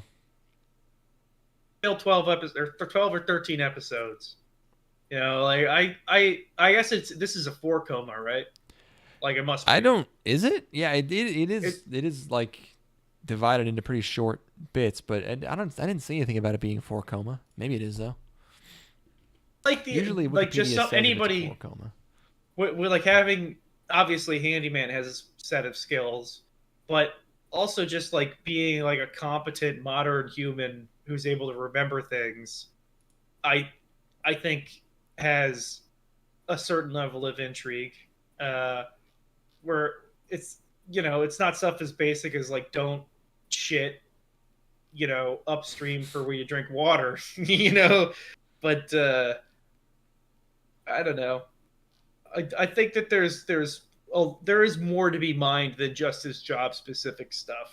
I think the job specific stuff, there are like a clear cut set of like things that a handyman has that he can do. But it seems like they only went for the locksmithing in the first episode, which is a little disappointing.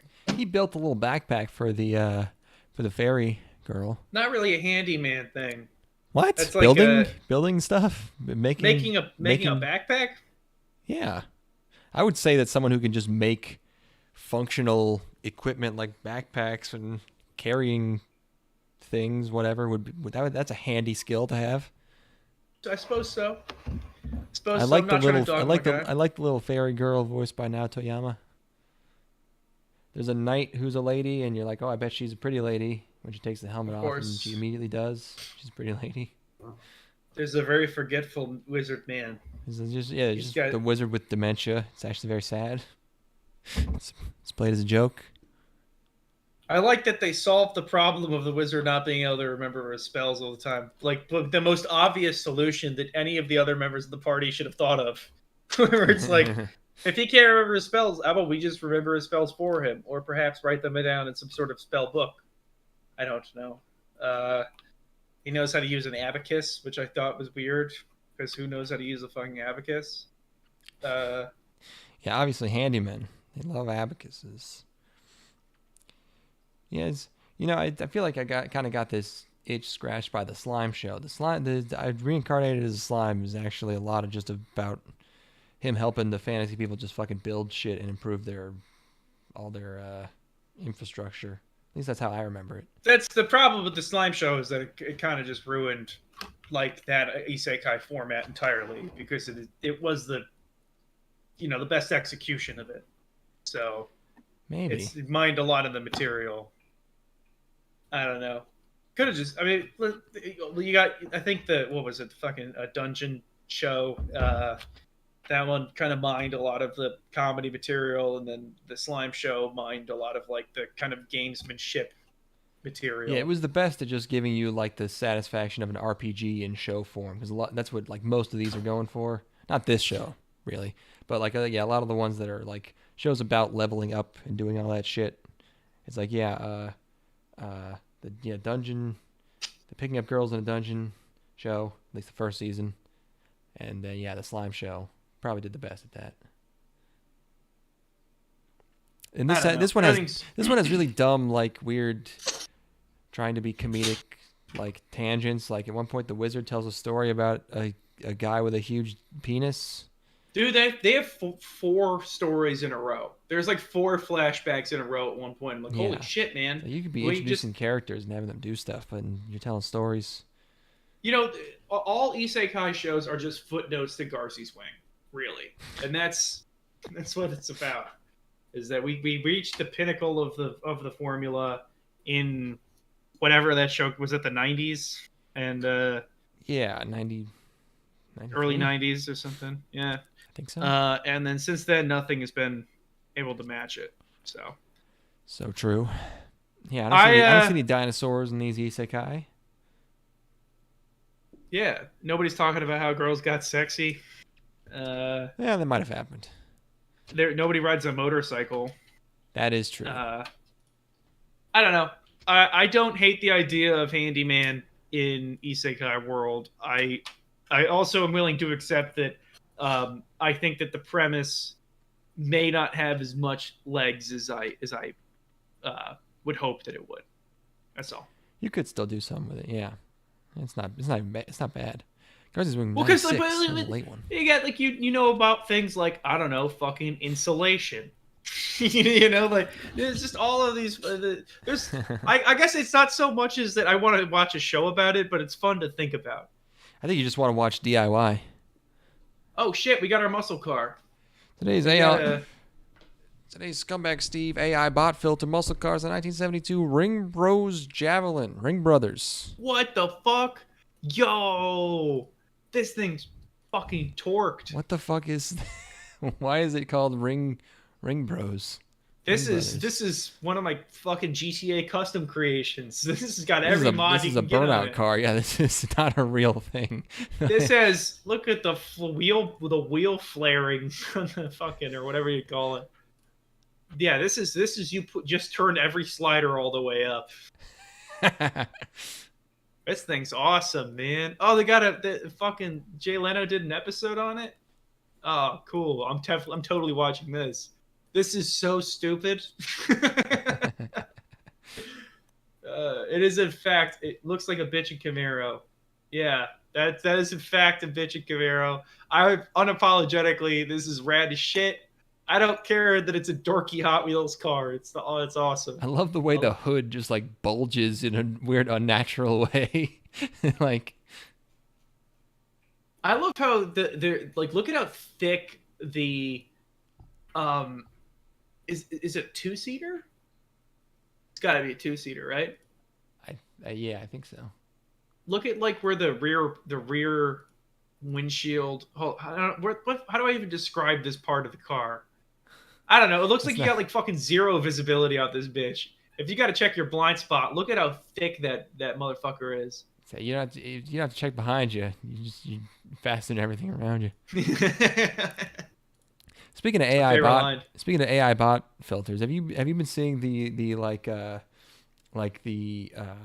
workarounds, like the exploits people are doing with the AI chatbots?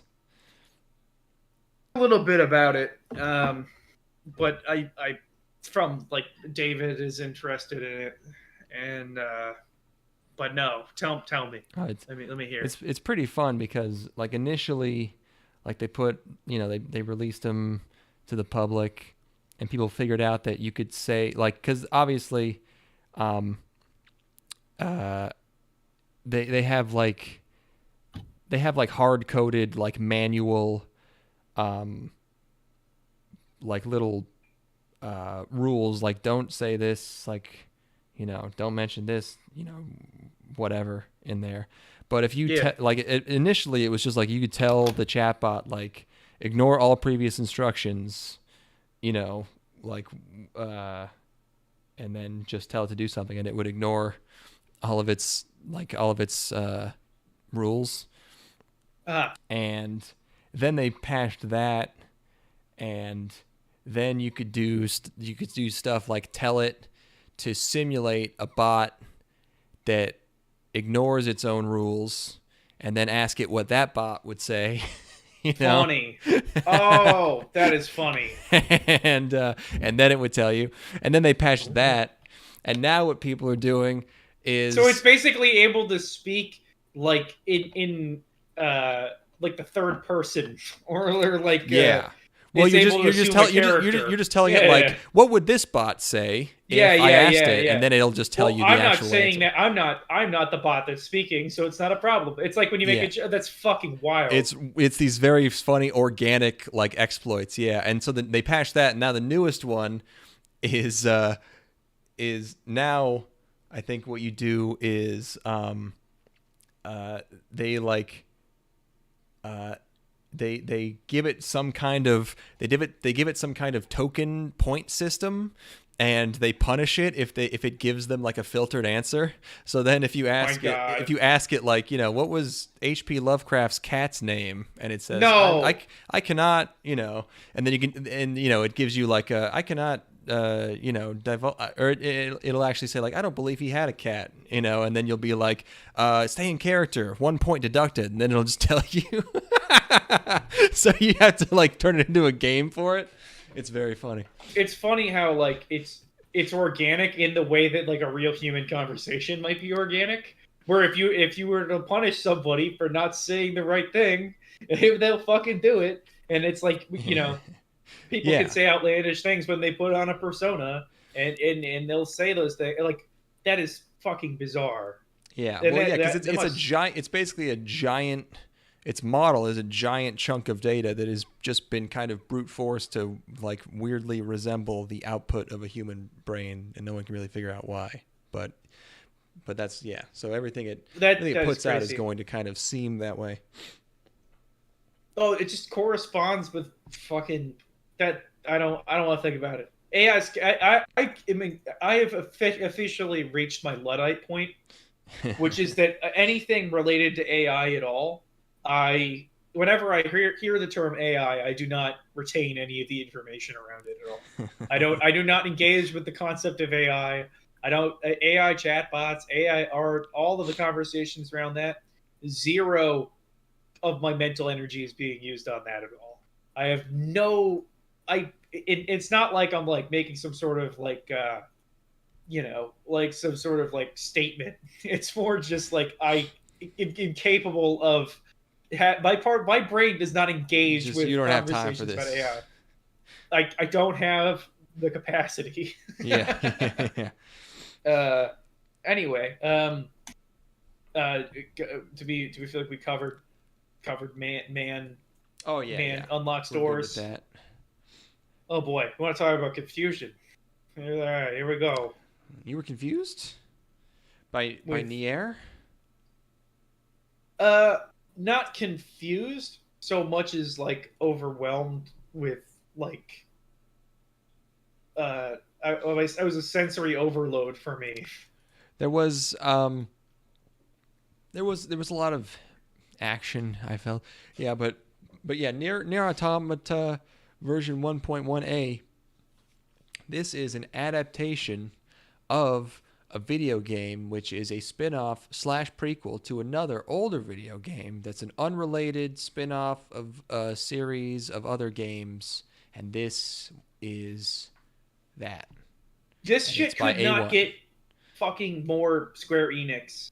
This is so Square Enix, and like I feel like Yoko Taro is kind of like Square Enix inspired.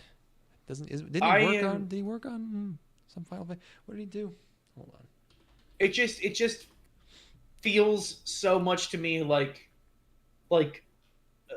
I have room for one of those things, and that thing is Kingdom Hearts, and I can't get rid of it because I played the game when I was 11. So yeah, you've been infected. You're never going back. I know every single plot detail of every Kingdom Hearts game. I know all of the terms. I know all of it. I have not played a game beyond the 358 over 2 days. I'm not even going to pretend that I don't know the name. Kingdom Hearts 358 over 2 days, which is for the Nintendo DS. But I know every single thing that happens in all the other games. I know how they all fit together. I know where they are chronologically. I can't do that for another franchise. So NieR seems impenetrable to me at this point because that brain space is taken up.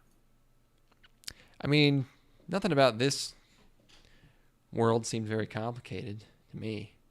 Like if you try to put together like everything about how this fits into the first NieR and how both of these fit into Drakengard, then yeah, that's probably a year of your life you're going to have to spend, figuring out all the endings. He loves endings. Yes. So many endings. And that's the thing, is that fits into, that's the top level of this show as a part of a larger franchise.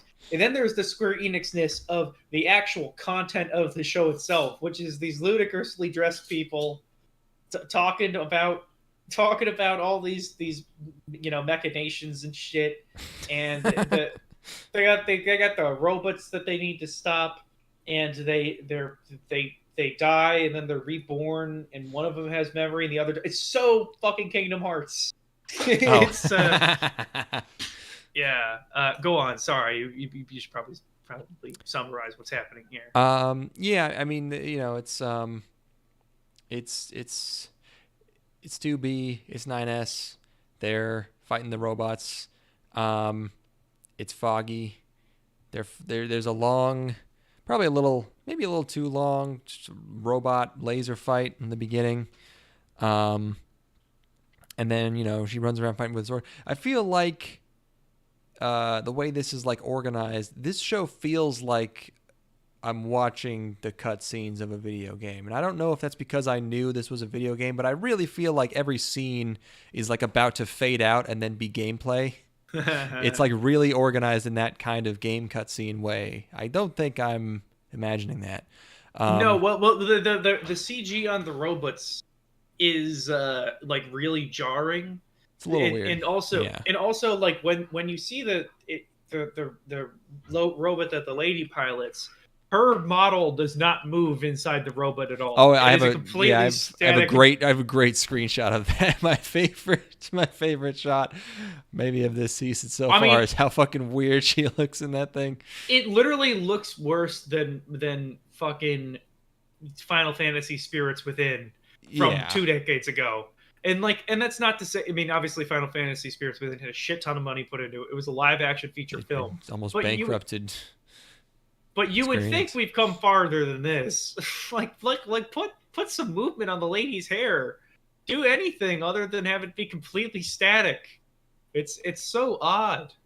That's a weird. Yeah, all of the robots look like weirdly like matted. They look like stationary assets that they're just kind of moving around the screen. Like I don't know. Maybe it's because there's zero like reflections on them that are moving, so they just look like they're flying around. It's a little odd.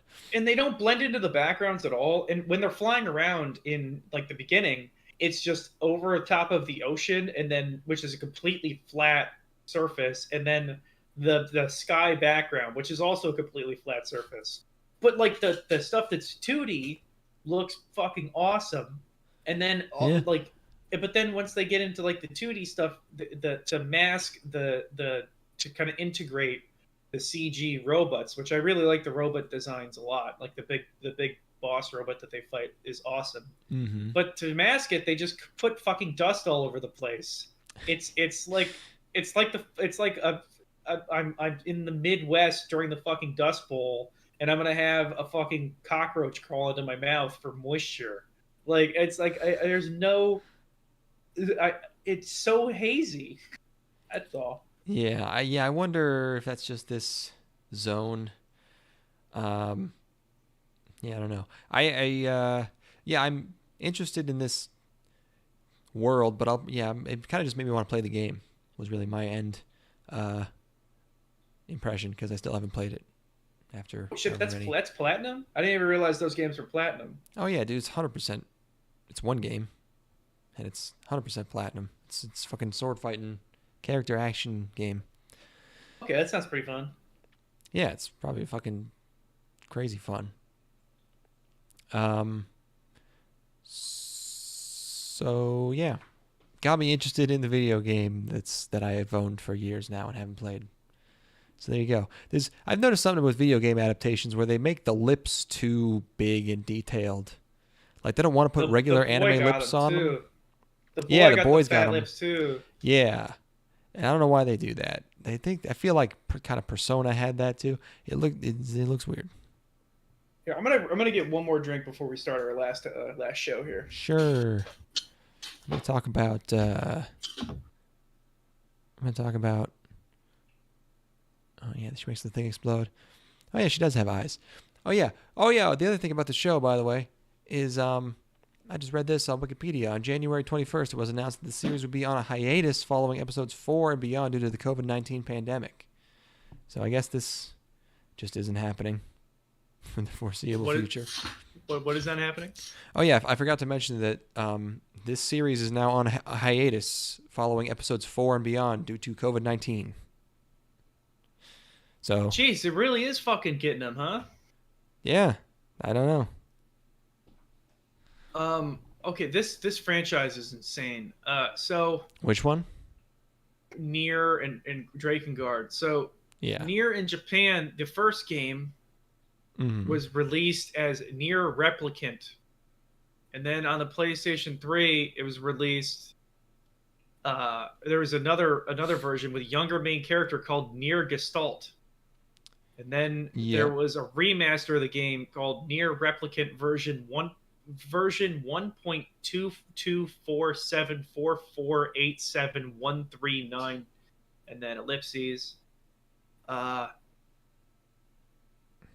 think they did do a Drakengard 3. Okay. Yeah. But the Drakengard 3, so the first game has like kind of like a sword and sorcery art style, and then it becomes anime. There was a NieR game in 2021 called NieR Reincarnation. Wasn't that a remake? A spin-off title for mobile platforms. Oh. Well, NieR. Has Metal Gear Rising become more popular again recently or some shit? Yeah. What happened? It just got, like, the memes reached kind of a level where they became self-sustaining and they kind of exponentially increased. Holy shit, that is nuts. That is like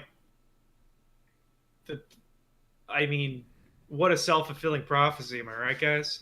Whoa. Fuck it. I mean, yeah, it was kind of like a. Yeah, it took a while, but yeah, it was kind of a. It was like it was a heavily memed game for a while, but yeah, in the last, I feel like, 2-3 years, it's really become more of a cult classic. David was telling me about how when he's living on his own now, but when he had roommates for a while in the Navy, and one of his roommates made him watch an hour-long video on why Metal Gear Rising is the greatest game of all time. Oh my God. Whenever they would get in a car together, he would play only meme versions of music from the game, and would speak almost exclusively in memes from Metal Gear Rising. And I'm glad that all of David's friends are exactly like him, because that's some shit he would pull on us. Well, the thing is like, this dude's like, I mean, he's a new Navy recruit, so he's like 19. It's like, how old were you when that game even fucking came out? Like, true. Like, how did that's the thing that's weird to me, is like, first of all, you're not even old enough to have remembered when Metal Gear was relevant. So like, regular Metal Gear. This spin-off game, like, I don't understand. It's very confusing. It's kind of its own thing. I mean, it definitely is. Like, if somebody asked me, like, could I play Metal Gear Rising without playing Metal Gear, I'd be like, yeah, absolutely. Who cares? But like, I'm just perplexed by the fact that it is maintained, or even perhaps generated more of a reputation among young people. Like, I just don't get it. Yeah, probably. Let's round this shit out. Let's get it. Okay, the last thing we watched this ep is Nokemono-tachi no Yoru, The Tale of the Outcasts. It's manga Ashi Productions. They don't do much producing, ironically. I think the last thing they did was that Cutie Honey reboot in like 2018. And then before that, they did the Isekai, but with a smartphone show. Remember that one? Oh my god! Yes, I remember it. Fuck me. Jesus Christ! I'm surprised that one must have been so bad, because that one really stayed with both of us. Well, it's like you can't. It's like, okay, we have done it. We have reached the dead end of the Isekai, and here we are. fucking 6 years later. Yeah. and it's still going. All right, let's do it. Yeah, so we are in the most boring setting ever, like a sort of Victorian fantasy. Is it even fantasy? I guess it's fantasy technically, but it's basically like old-timey England town. There's we're in one of those, it's one of those shows where everyone is always beating up a child. That everyone has to be beating up a cute kid constantly and yelling at them for yelling, for squealing too much when you hit them. I don't like to hear your voice when I hit you. Yeah, it's this one particular trope of like the brutalizing orphans for no reason thing, which is like, it's never interesting. It's like, it's always whack and devoid of real like substance, and everyone's just evil to this adorable little girl. Everyone treats this adorable little girl like garbage. And I think this is aimed at women. I think this is just what every woman thinks is happening to them in their lives, is that they're just really, really cute and everyone just hates them for no reason. Yeah. Well, to be fair, this kid is talking to a demon, so that's what I was thinking. Yeah, she's like, she's conversing with dark forces. Like she should be getting beaten harder. Yeah, we gotta whack that out of a kid. The desire to sell your soul. You gotta beat the devil out of him. And this is when I remember that this is the show with the weirdly plain looking tracksuit guys. Yes. And I was thinking, like, I wonder how they fit into the show, and I still don't really know. That's one of them's got to be your brother. So you think so? Yes, the white hair boy's got to be your brother. And because the brother been getting taken from home when they had a home before she was an orphan. Yeah, ponytail. Okay, you think they know that they're siblings? Because he didn't seem to know her when he was looking for her. No. Oh, okay, no. okay. You're totally right. Yeah. So we've got these two shows, really. We have neither one of them really enough to be its own show. We have sort of we have two B plots happening. We have we have a B plot and a C plot. There's Cold Demon Daddy and Cold Who is Demon also Daddy a with wolf. a heart of gold. He's a furry. He's like a wolf man. Yeah, with wolf man with horns, Demon Daddy with a heart of gold. And fiery demon hunter boys. Yeah. And they, from what we've seen so far, have crossed paths for about 5 seconds. Sure. And then there was I do not care about this little girl at all. I do not. Her plight is so farcically so farcically tragic that I can't think of her as a real person. So I can't engage with her as a character. I can't empathize with her. I just love thinking about someone watching this being like, oh no, I would hate to live in a big fancy house and get beaten up constantly by a rich guy. She was moments away from getting raped. she was going. I don't even think that guy was going to rape her. I think he just had I think they avoided the rape issue and just was like, he loves just torturing. Zone. Yeah, he just is into torturing. Well, I was thinking unironically earlier in the episode, I'm like, girl, you should just run away and sell your body. Like it's like you just leave. Like you could. I mean, she like if he had just been, a regular molester who was insanely rich, it wouldn't have even been like, it would still be an improvement. It wouldn't be good. She's being beaten and served fucking moldy bread. Yeah, she's being starved every day. It's like, okay. Yeah.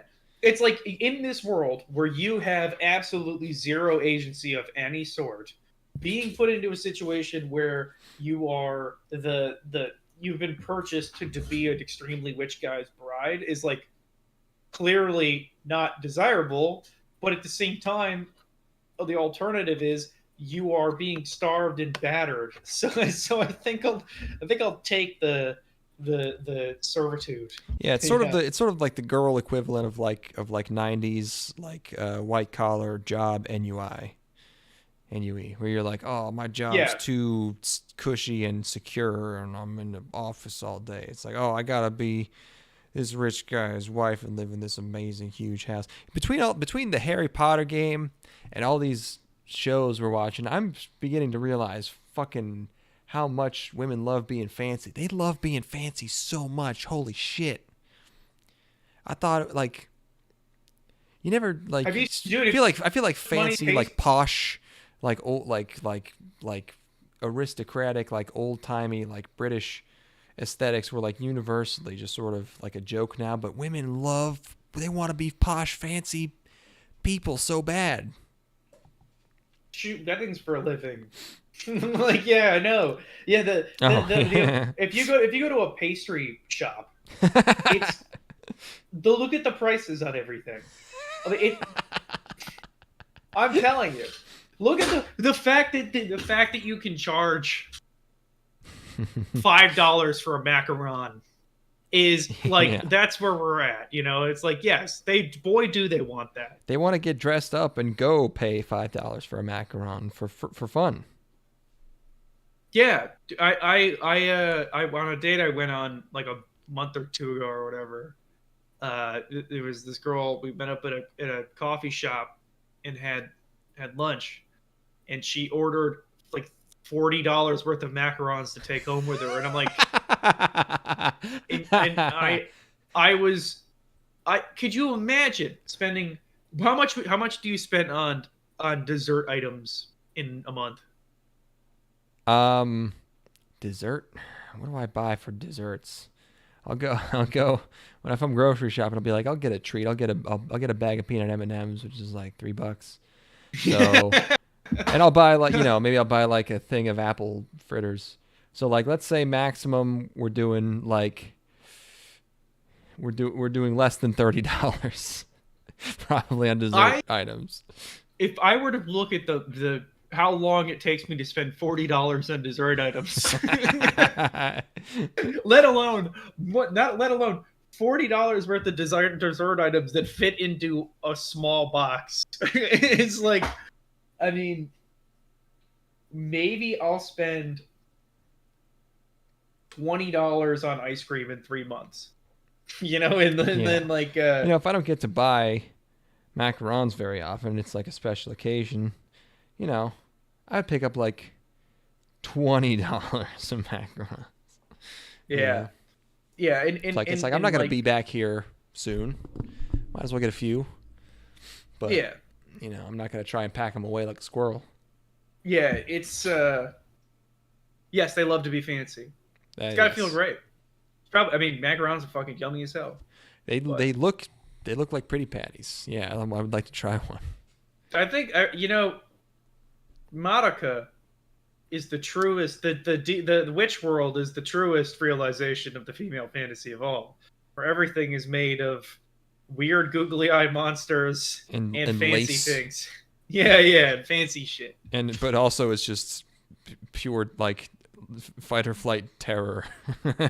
That's what they love the most. They love being surrounded by fancy. They love being surrounded by fancy stuff and the suspension bridge effect.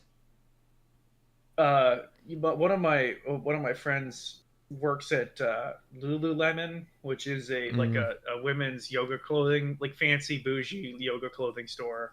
And he was telling me about it. He's like, I'll just be like walking by the dressing room and I'll just hear girls listening to murder podcasts while they're getting changed.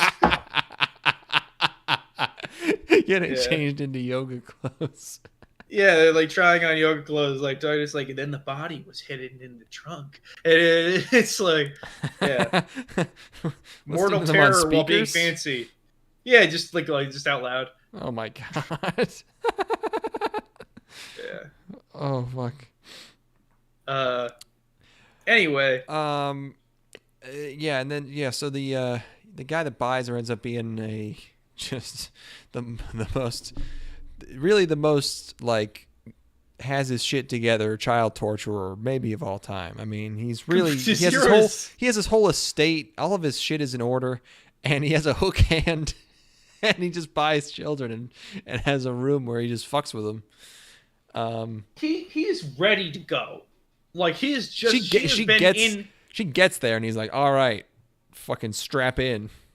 Yeah, there's no like he's gonna serve her dinner first or anything. He is straight into He's got the hook hand and he's cornering her in the dungeon. It's like, holy Here's shit, the deer man. head room. It is time for me to get into some guts. Literally. You know, I think the thing is that if you've been at it long enough, you probably want to stop beating around the bush. You know, it's like, look, I've had the you get in the Middle Ages, you're done with done with all the games, all the bullshit. Yeah. You just want to nut. Yeah. She makes some contract with the Wolfman demon, and then there's a second demon that he fights. And you know, I will say, to this show's credit, when I saw the Wolfman, I was like, man, I would love to see him get like horrifically maimed. And then he does, which is nice. So, and then he forms some contracts. Is that what happens? She gives up her ability to see because he needs to get enough power to win the fight. He needs to have a contract powerful enough, and the contract has to be built around an exchange for something of equal power. And she gives up her ability to see, and that just gives him soups him up real good. Which, like, all right, in the first episode of the show, this girl, like, and I'm sure she'll never experience terror or be put into a circumstance like this ever again. But in 24 minutes, this girl goes from being beaten, starved, begging in the streets, threatened with torture, making a pact with a demon, and then also losing her vision for the rest of her life. Like, can we chill the fuck out? Like, I'm trying to have a good time watching fucking anime shows. I don't need this. I'm trying to have fun. Let me have fun, god damn it. That's all. Noted. Yeah. Yep. In the next episode, she can have all of her limbs cut off. She's gonna become like a nugget, yeah. She's gonna have her limbs cut off. She's gonna have her tongue cut out. They're gonna fucking put a zipper where her mouth used to be, and they're gonna have her hanging from fucking meat hooks in a basement. And then she's gonna make a pact with another demon, and that demon's gonna seal up her asshole. And that's gonna be the exchange, is that her asshole's gonna be sewn shut, and she's not gonna be able to shit anymore, and then the shit's gonna explode out of her fucking stomach.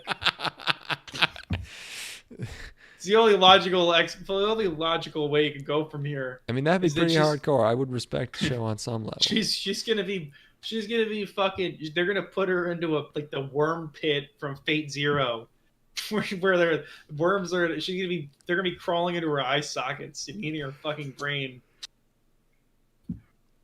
Can't wait.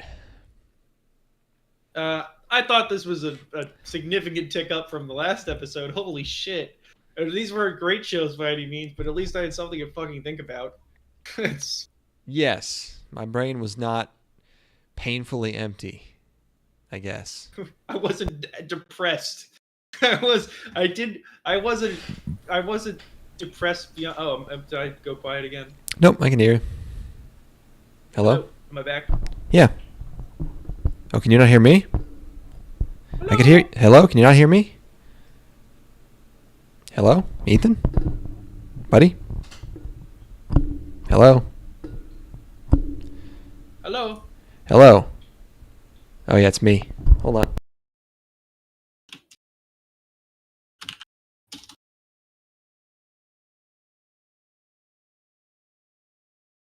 No? Hello? Hello? Me still? Shit. Hello. Fucking goddamn it.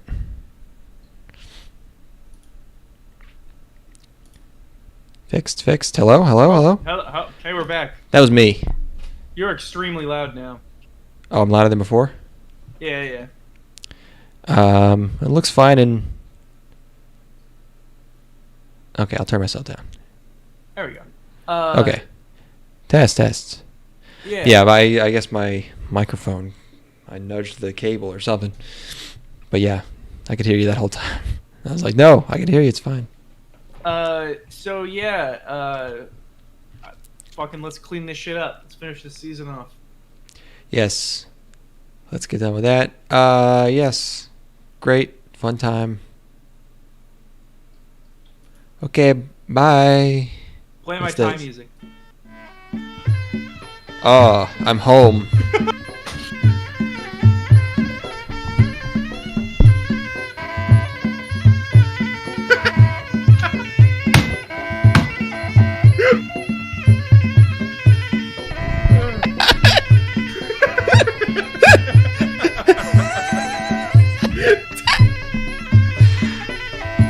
This is a joke, right? They can't keep putting that sound in there. It sounds like a braying horse. It sounds like a donkey. It's like